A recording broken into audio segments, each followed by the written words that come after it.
to cover up their mistakes, to conceal their mistakes.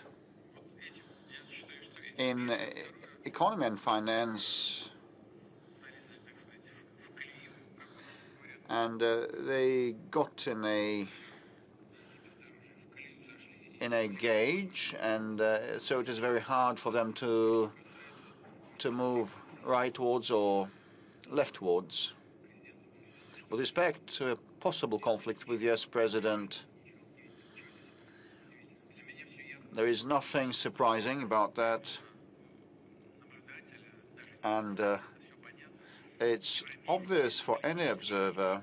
The European elites used to support the Democratic Party and Madam Harris during the presidential campaign in the United States, and they were quite brazen in that, quite straightforward. Once President Trump was accused of meddling with elections, but nothing was proved, and all the Congress investigations ended in nothing.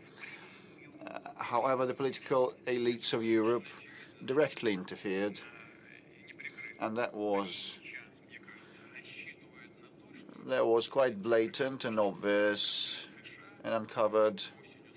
And they now hope that after the midterm elections next year, the political landscape will change a bit, and their traditional allies will be back on track, and they will put more pressure on Donald Trump.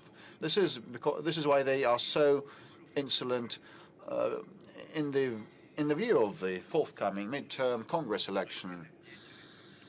With respect to separate political figures, they have been conducting themselves in an aggressive way, an unprofessional way, I think. Let's come back to domestic developments. And one final point with respect to those aggressive statements and declarations. I marvel at them. And I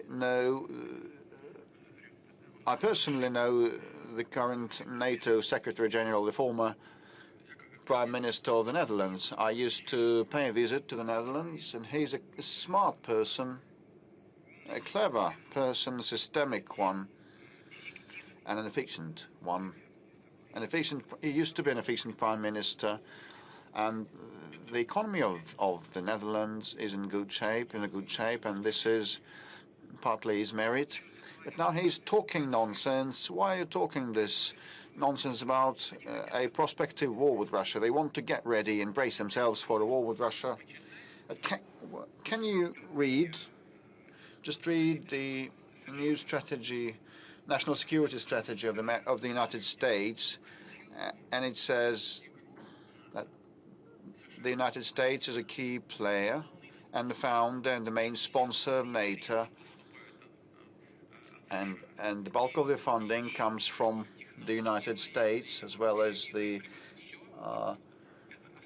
ordnance and hardware and weapons. So the new U.S. strategy, security strategy, Russia is not indicated as an enemy, as a target. While the Secretary General of NATO is bracing himself for a war with us. Why so?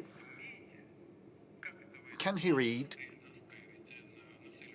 You are indisposing NATO against Russia to wage a war with Russia. At the same time, the backbone country of NATO does not consider us to be an enemy.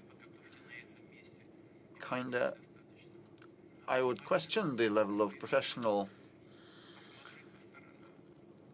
competence.